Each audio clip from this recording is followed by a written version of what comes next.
నమస్కారం truth news కి స్వాగతం. హెడ్లైన్ చూద్దాం.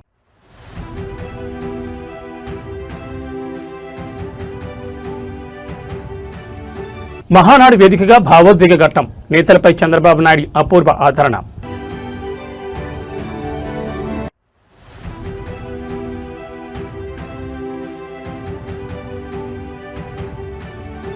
భాగ్యనగరంలో చారిత్రాత్మక ఘట్టం, అమీర్పేట మైత్రివనంలో ఎన్టీఆర్ కాంస్య విగ్రహాన్ని ఆవిష్కరించిన సీఎం రేవంత్.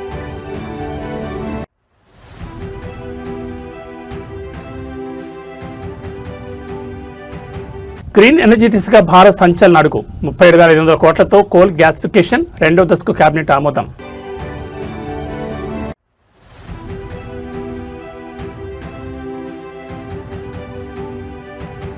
అంతరిక్ష రంగంలో భారీ ప్రమాదం, లాంచ్ ప్యాడ్ పైన పేలిపోయిన Jeff Bezos New Glenn rocket. ఇక డీటెయిల్స్ చూస్తే తెలుగుదేశం పార్టీ అత్యంత ప్రతిష్టాత్మకంగా నిర్వహిస్తున్న మహానాడు వేదికగా ఒక అద్భుతమైన భావోద్వేగ ఘట్టం ఆవిష్కృతమైంది. కేవలం రాజకీయాలే కాకుండా తన నమ్ముకున్న నాయకులను, కార్యకర్తలను గుండెల్లో పెట్టుకుని చూసుకునే అధినేతగా ముఖ్యమంత్రి చంద్రబాబు నాయుడు మరోసారి తన పెద్దరికాన్ని చాటుకున్నారు. మహానాడు సాక్షిగా చంద్రబాబు నాయుడు చూపించిన ఆత్మీయత, తన కుటుంబం కోసం ఆయన తీసుకున్న బాధ్యతను స్మరిస్తూ సదరు నేత తీవ్ర భావోద్వేగానికి లోనయ్యారు.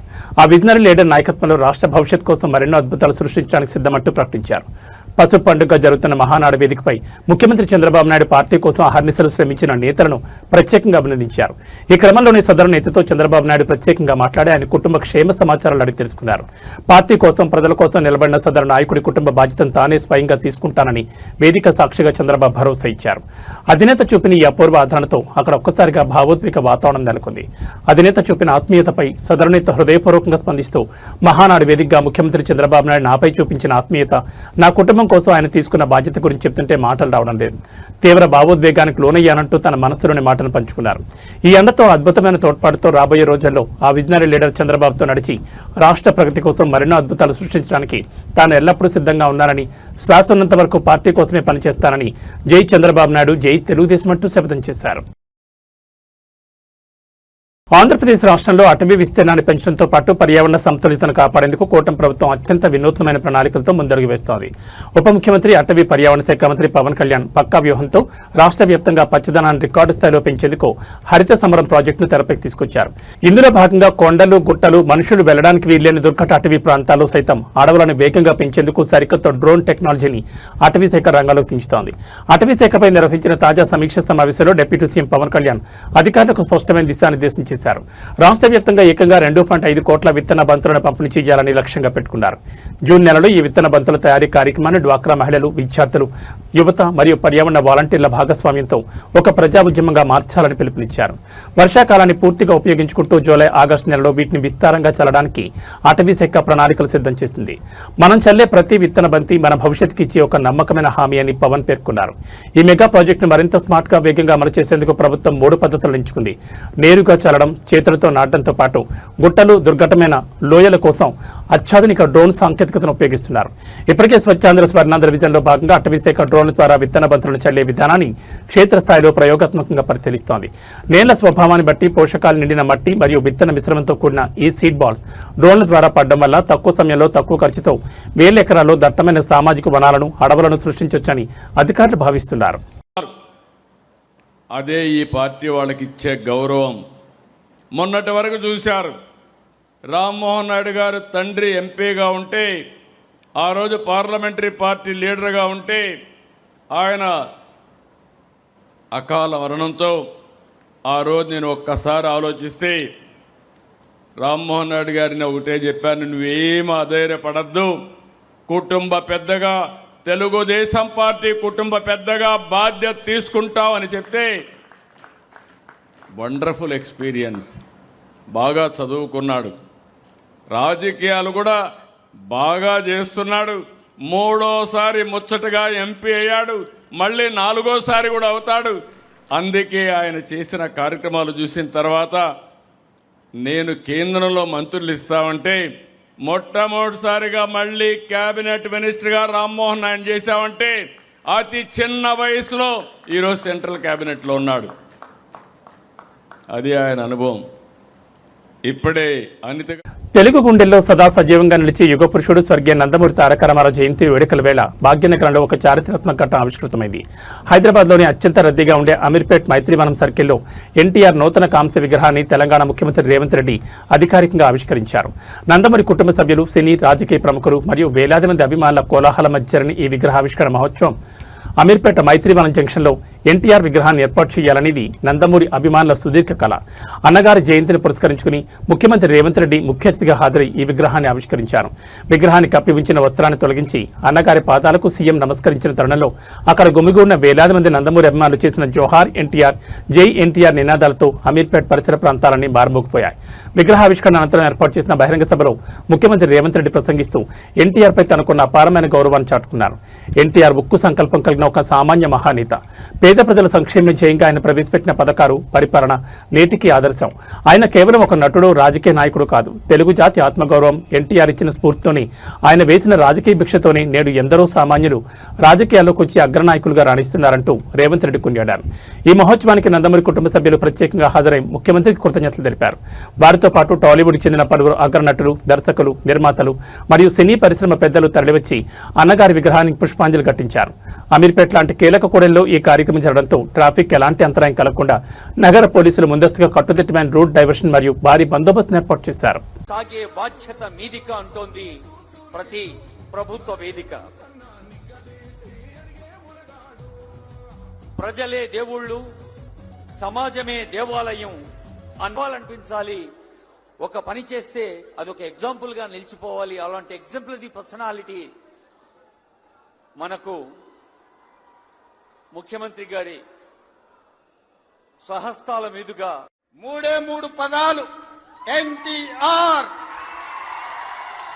ఈ 3 అక్షరాలు నీతి, నిజాయితీ, నిబద్ధత, ఉక్కు సంకల్పం కలిగిన నాయకుడు ఎవరైనా ఉన్నారు ఈ దేశంలో అంటే తెలుగు జాతి గర్వించదగ్గ బిడ్డ ఎన్టీఆర్. తెలంగాణలో అర్హులైన ప్రతి పేదవానికి సంక్షేమ ఫలాలు ఎలాంటి లొసుగులు లేకుండా నేరుగా అందేలా కాంగ్రెస్ ప్రభుత్వం సరికొత్త డిజిటల్ విప్లవానికి శ్రీకారం చుట్టింది. రాష్ట్రంలో ఒకే ఒక కార్డుతో అన్ని రకాల ప్రభుత్వ పథకాల లబ్ధిని పొందేలా అత్యంత ప్రతిష్టాత్మకమైన సమగ్ర సంక్షేమ కార్డును రూపొందించాలని ముఖ్యమంత్రి రేవంత్ రెడ్డి అధికారులను ఆదేశించారు. ప్రజాపాలన మరియు కుల సర్వే వివరాలు క్రోడీకరిస్తూ అర్హుల గుర్తింపు కోసం ఆధార్ తరహాలోని ఒక యూనిక్ నంబర్ను కేటాయించబోతున్నారు. పేదల పాలిట వరంగా మారబోతున్న ఈ మెగా వెల్ఫేర్ కార్డు పూర్తి వివరాలు చూస్తే సచివాలయంలో జరిగిన సంక్షేమ పథకాల అమలుపై ఉన్నత స్థాయి సమీక్ష సమావేశంలో ముఖ్యమంత్రి రేవంత్ రెడ్డి ఈ నూతన కార్యాచరణను ప్రకటించారు. గతంలో వేర్వేరు పథకాలకు వేర్వేరు కార్డులు ఉండడం వల్ల సామాన్యులు పడుతున్న ఇబ్బందులకు ఈ విధానంతో చెక్ పడనుంది. ఈ కొత్త సమగ్ర సంక్షేమ కార్డులో రాజీవ్ ఆరోగ్యశ్రీ సేవలు, విద్యార్థుల ఫీజు రీయింబర్స్మెంట్ వివరాలు, రేషన్, ప్రభుత్వ రక్షణ, బీమా సౌకర్యాలతో పాటు రాష్ట్ర వ్యాప్తంగా ప్రభుత్వం ఇటీవల అత్యంత ప్రతిష్టాత్మకంగా నిర్వహించిన సమగ్ర కుల సర్వే డేటాను కూడా ఒకే డిజిటల్ నెట్వర్క్ కింద అనుసంధానం చేయాలని సీఎం స్పష్టం చేశారు. ఈ కార్డు ద్వారా అర్హులైన అసలైన పేదలను ఎలాంటి రాజకీయం లేకుండా పారదర్శకంగా గుర్తించేందుకు వీలుగా ఆధార్ కార్డు తరహాలోని ఒక ప్రత్యేక యూనిక్ ఐడెంటిఫికేషన్ నెంబర్ను కూడా డిజైన్ చేయాలని ఐటీ, రెవెన్యూ అధికారులకు సీఎం సూచించారు. ఇదే సమయంలో తెలంగాణ నుంచి ఉపాధి కోసం గల్ఫ్ దేశాలకు వెళ్లి ఇబ్బందులు పడుతున్న కార్మికుల సంక్షేమంపై రేవంత్ రెడ్డి ప్రత్యేకంగా ఫోకస్ పెట్టారు.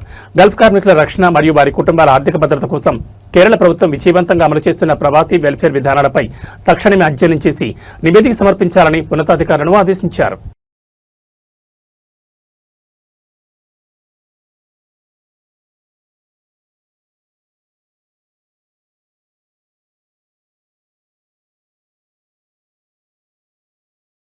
భారతదేశాన్ని ఇంధన రంగంలో స్వయం సమృద్ధిగా మార్చడమే కాకుండా భవిష్యత్ అవసరాలకు అనుగుణంగా గ్రీన్ ఎనర్జీ ఎకోసిస్టమ్ను బలోపేతం చేసే దిశగా కేంద్ర ప్రభుత్వం అత్యంత సంచలన, చారిత్రాత్మక నిర్ణయంతో ముందడుగు వేసింది. ప్రధాని నరేంద్ర మోడీ దూరదృష్టి, అద్భుత మార్గదర్శకత్వంలో దేశంలో బలమైన ఫ్యూచర్ రెడీ బొగ్గు వాయుకరణ రంగాన్ని నిర్మించేందుకు కేంద్రం పూర్తి నిబద్ధతతో పనిచేస్తోంది. ఇందులో భాగంగా గతంలో ప్రకటించిన మొదటి దశ విజయవంతం కావడంతో ఇప్పుడు కేంద్ర కేబినెట్ ఏకంగా 37,500 కోట్ల భారీ కేటాయింపులతో కోల్ గ్యాసిఫికేషన్ ఇన్సెంటివ్ స్కీమ్ 2వ దశకు ఆమోదముద్ర వేసింది. దీనికి సంబంధించిన పూర్తి వివరాలు చూస్తే దేశీయ బొగ్గు వనరులను సమర్థవంతంగా వినియోగించుకోవడమే లక్ష్యంగా కేంద్ర ప్రభుత్వం గతంలో 8,500 కోట్ల బడ్జెట్ కేటాయింపుతో కోల్ గ్యాసిఫికేషన్ ఇన్సెంటివ్ స్కీమ్ మొదటి దశను ప్రారంభించింది. మోదీ ప్రభుత్వ పక్కా ప్రణాళికతో ఈ మొదటి దశ కింద ఇప్పటికే 8 ప్రతిష్టాత్మక ప్రాజెక్టులను మంజూరు చేశారు.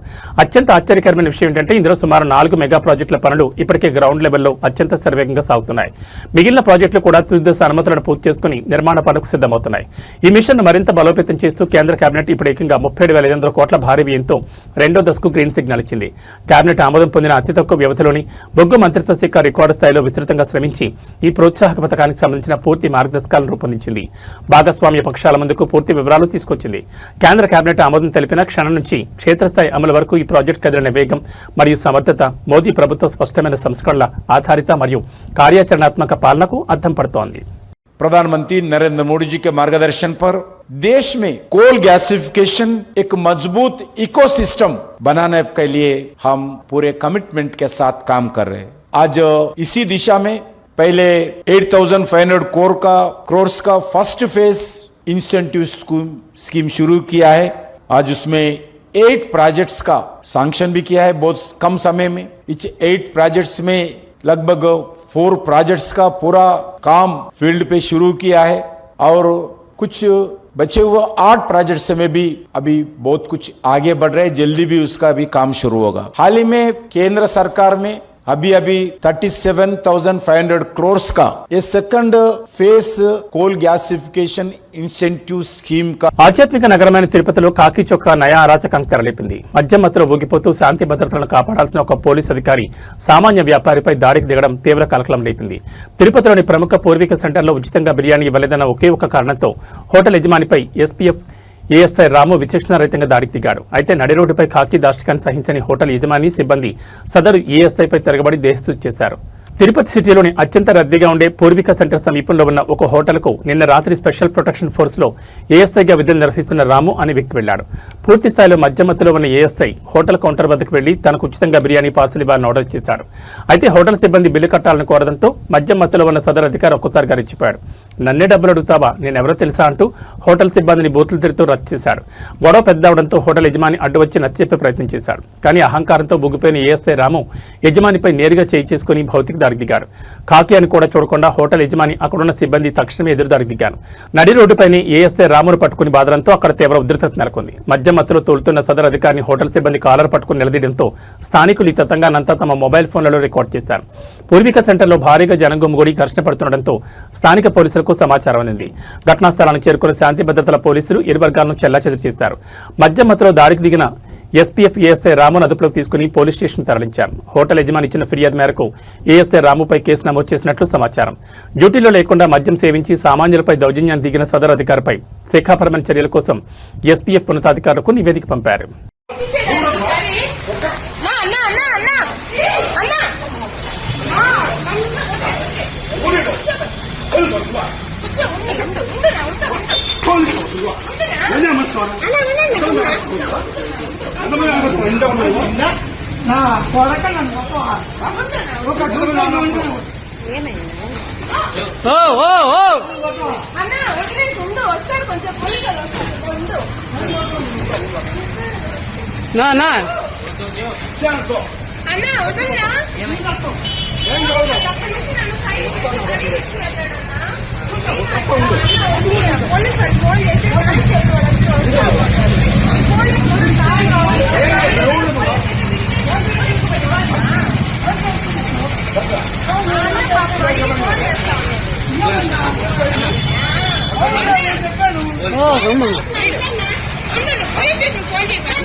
పోలీస్ అయితే ఎవరైతే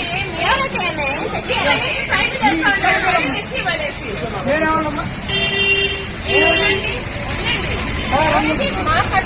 ఉన్నత చదువులు చదివాం, చేతిలో డిగ్రీలు ఉన్నాయి, ఇక ఏ ఉద్యోగమో వస్తుందని ఐటీ కార్డాల చుట్టూనో ఆఫీసుల చుట్టూనో తిరగలేదు ఆ యువకులు.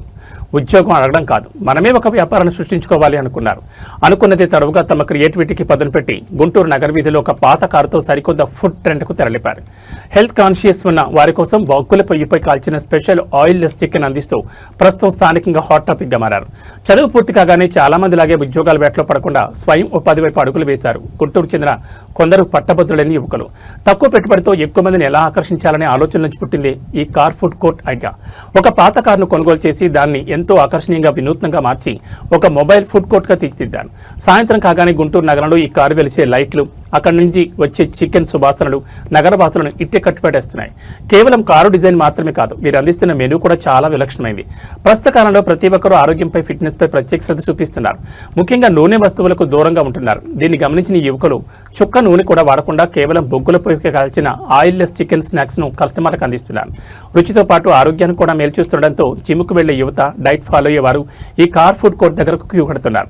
తక్కువ ధరలోని నాణ్యమైన స్నాక్స్ లభిస్తుండటంతో బిజినెస్ క్లిక్ అయిపోయింది.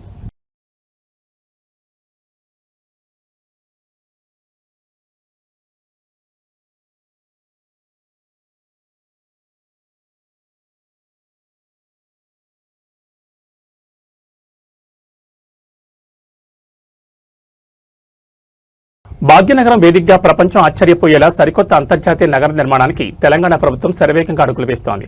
ఫోర్త్ సిటీగా పిలువబడే ఫ్యూచర్ సిటీని ప్రపంచానికే తలమానికంగా తీర్చిదిద్దడమే లక్ష్యంగా పనులు ముమ్మరం చేసింది. ఇందులో భాగంగా ఈ మెగా గ్లోబల్ సిటీ పరిధిలో జరుగుతున్న మౌలిక వసతుల పనులను రాష్ట్ర రెవెన్యూ శాఖ మంత్రి పొంగులేటి శ్రీనివాసరెడ్డి, ఐటీ మంత్రి దుద్దిళ్ల శ్రీధర్ బాబు ఇవాళ క్షేత్రస్థాయిలో విస్తృతంగా పరిశీలించారు.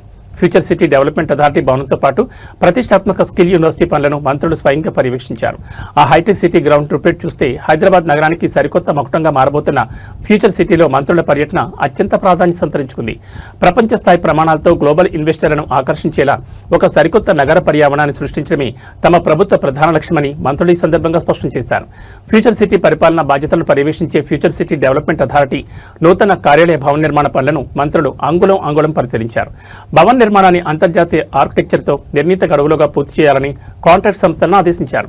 ఈ పర్యటనలో మంత్రుల బృందం ప్రధానంగా యంగ్ ఇండియా స్కిల్ యూనివర్సిటీ నిర్మాణ పనుల పురోగతిపై ప్రత్యేకంగా ఆరా తీసింది. నిరుద్యోగ యువతను గ్లోబల్ లీడర్గా మార్చేందుకు కార్పొరేట్ భాగస్వామ్యంతో నిర్మిస్తున్న ఈ క్యాంపస్ పనులు ఏ దశలో ఉన్నాయో ఇంజనీరింగ్ అధికారులను అడిగి తెలుసుకున్నారు. రాబోయే విద్యా సంవత్సరం నాటికి అకాడమిక్ బ్లాక్లు, అత్యాధునిక ల్యాబ్లు మరియు శిక్షణా కేంద్రాలు పూర్తి స్థాయిలో అందుబాటులోకి రావాలని, ఇందుకు అవసరమైన నిధులను ప్రభుత్వం తక్షణమే విడుదల చేస్తుందని మంత్రి శ్రీధర్ బాబు అధికారులకు భరోసా ఇచ్చారు.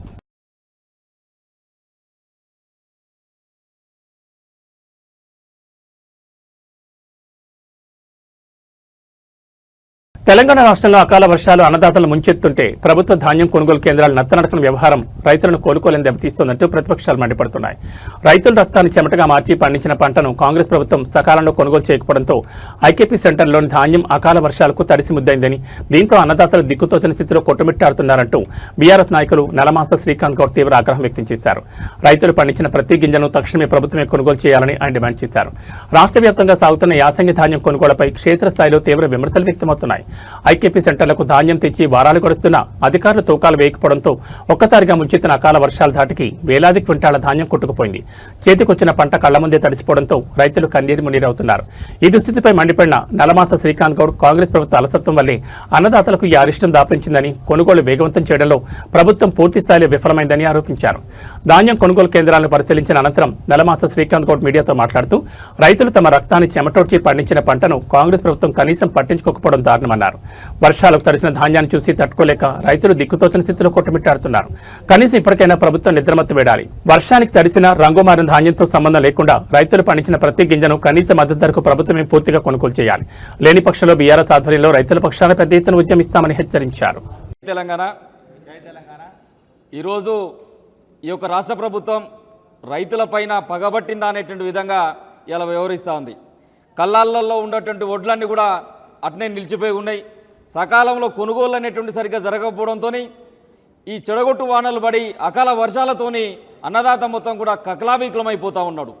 టార్పానీలు అనేటువంటి లేకుండా ధాన్యాన్ని కాపాడుకోలేనటువంటి పరిస్థితులల్లో వరద నీటితోని మొత్తం కూడా ధాన్యం తడిసిపోతే ఆ 7% తేమ వచ్చేంత వరకు కూడా వడ్లను కొనమని చెప్పేసి ఇలా ప్రభుత్వం మొండికేస్తూ ఉంటే కళ్ళాలలో ఉన్నటువంటి వడ్లను కాపాడుకోలేక, ఈ వరద బీభత్సాన్ని తట్టుకోలేక, టార్పానీలు అనేటువంటి అవైలబిలిటీ లేక రైతన్న అనేటువంటి వాడు ఇలా అరిగోసపడుతున్నటువంటి పరిస్థితి ఇలా ఈ కాంగ్రెస్ నయవంచకర పాలనలో కనిపిస్తూ ఉంది. కాబట్టి రేవంత్ రెడ్డి గారు ఇకనైనా మీరు దృష్టి పెట్టండి, కళ్ళాలలో ఉన్నటువంటి వడ్లను ఏ విధంగా కొనుగోలు చేయాలి, లారీలను అందుబాటులో పెట్టాల్సినటువంటి అవసరం ఉన్నది. చివరకు తరలించేటువంటి దాంట్లో కూడా మీరు సిద్ధంగా ఉన్నటువంటి ధాన్యాన్ని కూడా తరలించకపోవడం ద్వారా, సమయానికి తరలించకపోవడం ద్వారా బస్తాలలో ఉన్నటువంటి ధాన్యం కూడా ఇలా తడిసి ముద్దైపోయినటువంటి పరిస్థితి కనపడతా ఉంది. ఇలా కామారెడ్డి, మెదక్, ఈ ఉమ్మడి సంగారెడ్డి జిల్లాల్లో దరిదాపుగా 5,000 క్వింటాలకు సంబంధించినటువంటి ధాన్యం ఇలా మొత్తం కూడా తడిసి ముద్దైపోయినటువంటి పరిస్థితి కనపడతా ఉంది. ఇలా బాయిల్ రైస్ మిల్లులకు వాటిని తరలిస్తే ఇలా రైతన్న 6 కాలం పండించినటువంటి ధాన్యం ఇలా కళ్ళ ముందు ఆగమైపోతే ఇలా మొత్తం కూడా కుటుంబం అంతా కూడా రోడ్డు మీద పడేటువంటి పరిస్థితి వచ్చింది. చివరకు లారీలలో నింపడానికి ఎవరైతే హమాలీలు లేరని చెప్పి చెప్పుకుంటుంది ఇలా ఈ రాష్ట్ర ప్రభుత్వం. ఇలా హమాలీలు లేకపోవడం ద్వారా ధాన్యం కొనుగోలు చేసినటువంటి ధాన్యాన్ని గిడ్డంగులకు తరలించలేకపోతున్నామని చెప్పేసి ఈ రాష్ట్ర ప్రభుత్వం చెప్తోంది. ఒకవైపు కేంద్రం పైన మీ నేరారోపణలు, కేంద్రమేమో రాష్ట్రం పైన నేరారోపణలు. ఇలా ఈ 2 కేంద్ర రాష్ట్ర ప్రభుత్వాలన్నీ కూడా కలిసి రైతును ఎలాగం చేస్తున్నారన్నటువంటి విషయాన్ని ఇలా టీఆర్ఎస్ పక్షాన, తెలంగాణ రక్షణ సేన పక్షాన మేము ఖండిస్తూ ఉన్నాం. అంతర్జాతీయ అంతరిక్ష రంగంలో ఒక భారీ కుదుపు చోటుచేసింది. అమెజాన్ అధినేత శతకోటీశ్వరుడు జెఫ్ బెజోస్ ఆశలపై ఒక్కసారిగా పిడుగుపడింది. ఆయనకు చెందిన ప్రతిష్టాత్మక స్పేస్ సంస్థ బ్లూ ఆరిజిన్ నిర్మించిన న్యూ గ్లిన్ మెగా రాకెట్ అమెరికాలోని ఫ్లోరిడాలో గల కేప్ కెనావెరల్ అంతరిక్ష కేంద్రంలో ప్రయోగ వేదికపైన అత్యంత ఘోరంగా పేలిపోయింది. రాకెట్ ఇంజన్లను పరీక్షించే హాట్ ఫైట్ టెస్ట్ జరుగుతుండగా ఒక్కసారిగా రాకెట్ భారీ పేలుడుతో అగ్నిగోళంగా మారింది. అమెజాన్ ఇంటర్నెట్ సర్వీస్ కోసం 48 శాటిలైట్లను కక్షలోకి పంపేందుకు బ్లూ ఆరిజిన్ సంస్థ తన 4వ న్యూ గ్లిన్ రాకెట్ మిషన్ సిద్ధం చేసింది. ఇందులో భాగంగా కేప్ కెనావెరల్ స్పేస్ ఫోర్స్ స్టేషన్లోని లాంచ్ కాంప్లెక్స్ 36 వేదికగా రాకెట్ను భూమికి కట్టి ఉంచి ఇంజన్లను రన్ చేసే స్టాటిక్ ఫైర్ పరీక్షను శాస్త్రవేత్తలు గురువారం రాత్రి ప్రారంభించారు. అయితే ఇంజన్లు మండిన కొద్ది సెకన్లకే ఊహించని విధంగా సాంకేతిక లోపం తలెత్తి 320 అడుగుల పొడవైన ఆ బృహత్తర రాకెట్ ఒక్కసారిగా పేలిపోయింది. నిత్యరాత్రి వేళ ఆకాశమంతా కాంతిమయమయ్యేలా భారీ అగ్నికిరణాలు ఎగిసిపడ్డాయి. ఈ పెను ప్రమాదంపై బ్లూ ఆరిజిన్ సంస్థ తక్షణమే స్పందించింది. పరీక్ష సమయంలో తాము ఒక తీవ్రమైన లోపాన్ని ఎదుర్కొన్నామని, అయితే అదృష్టవశాత్తు అంతరిక్ష కేంద్రంలో ఉన్న సిబ్బంది అంతా సురక్షితంగా ఉన్నారని, ఎవరికీ ఎలాంటి ప్రాణనష్టం జరగలేదని ప్రకటించింది. ఈ ఘటనపై జెఫ్ బెజోస్ సోషల్ మీడియా వేదికగా స్పందిస్తూ, ఇది చాలా కఠినమైన రోజు, ప్రమాదానికి గల ఖచ్చితమైన కారణాలు ఇంకా తెలియాల్సి ఉంది, కానీ మేము దేన్నైనా మళ్లీ పునర్నిర్మించి తిరిగి ప్రయోగాలు చేస్తామని ధీమా వ్యక్తం చేశారు. దీనిపై స్పేస్ ఎక్స్ అధినేత ఎలాన్ మస్క్ కూడా స్పందిస్తూ, ఇది విచారకరం, మీరు త్వరగా కోలుకోవాలని ఆశిస్తున్నానంటూ ట్వీట్ చేశారు.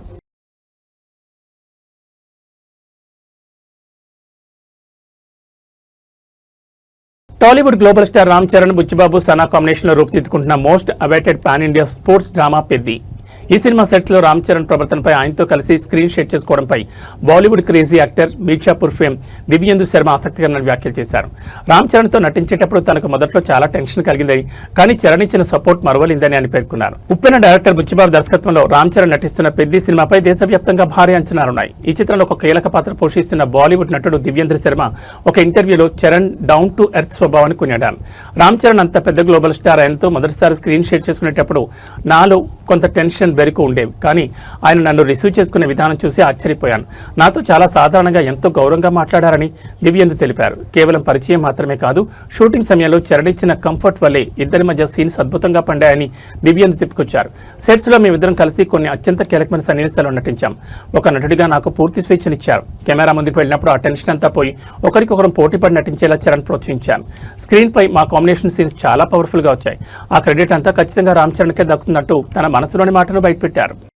एक तो तेलुगु फिल्म इंडस्ट्री में मैं सबसे पहली बार जा रहा था, दूसरा मैं रामचरण जी के साथ काम कर रहा था, जो कि इतने बड़े, जैसा आपने बताया, स्टार हैं, हम सबको पता है.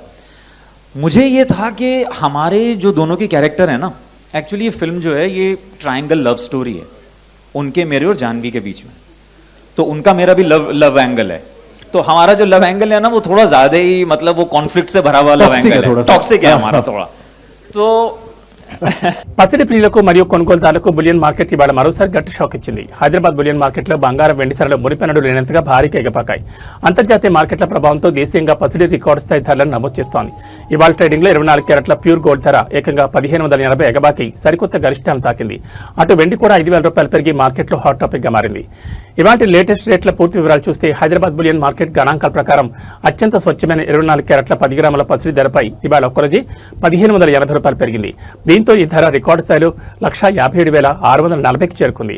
ఇకపోతే సామాన్యులు ఎక్కువగా కొనుగోలు చేసే ఆభరణాల తయారీకి వాడే 22 క్యారెట్ల 10 గ్రాముల బంగారం ధర కూడా 1,450 మేర ఎగబాకింది. దీంతో మార్కెట్లో ప్రస్తుతం 22 క్యారెట్ల గోల్డ్ రేటు 1,44,500 పలుకుతోంది. పెళ్లిళ్ల సీజన్ కాకపోయినా ధరలు ఈ స్థాయిలో పెరగడం కొనుగోలుదారులను ఆందోళన గురిచేస్తోంది. బంగారంతో పాటు ఇటు వెండి కూడా ఆకాశమే హద్దుగా దూసుకుపోతోంది. పారిశ్రామిక అవసరాలు మరియు అంతర్జాతీయ డిమాండ్ కారణంగా కిలో వెండి ధర ఇవాళ ఏకంగా 5,000 పెరిగింది.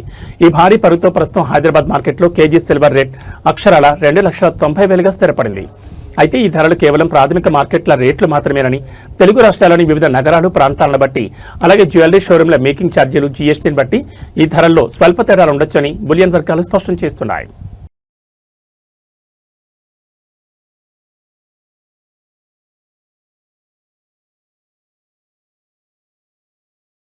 దేశీయ స్టాక్ మార్కెట్లలో ఇవాళ ఉదయం ఎల్ఐసి ఇన్వెస్టర్లు ఒక్కసారిగా తీవ్ర భయాందోళనకు గురయ్యారు. నిన్నటి వరకు దాదాపు 830 వద్ద ట్రేడ్ అయిన ఎల్ఐసి షేర్ వాల్యూ ఇవాళ ట్రేడింగ్ మొదలవగానే ఏకంగా 50% మేరకు కుప్పకూలి కనిష్టంగా 413 వద్దకు పడిపోయింది.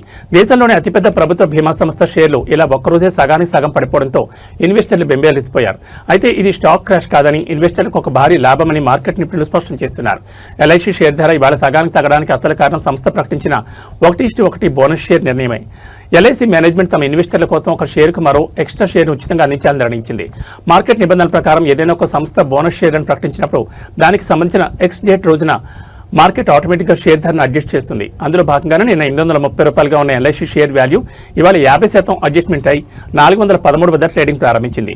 దీనివల్ల ఇన్వెస్టర్లకు రూపాయి కూడా నష్టం వాటిల్లదు. ఉదాహరణకు మీ దగ్గర నిన్నటి వరకు 830 రూపాయల ధరన ఎల్ఐసి సింగిల్ షేర్ ఉంటే ఇవాళ నుండి దాని ధర 415 అవుతుంది. కానీ దానికి బదులుగా మీ డీమ్యాట్ ఖాతాలోకి సంస్థ తరపున మరో అదనపు షేర్ ఉచితంగా చేరుతుంది.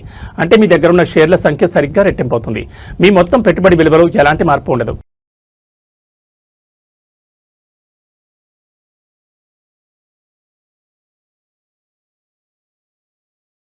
ఇవి బులెటిన్ విశేషాలు. నమస్కారం.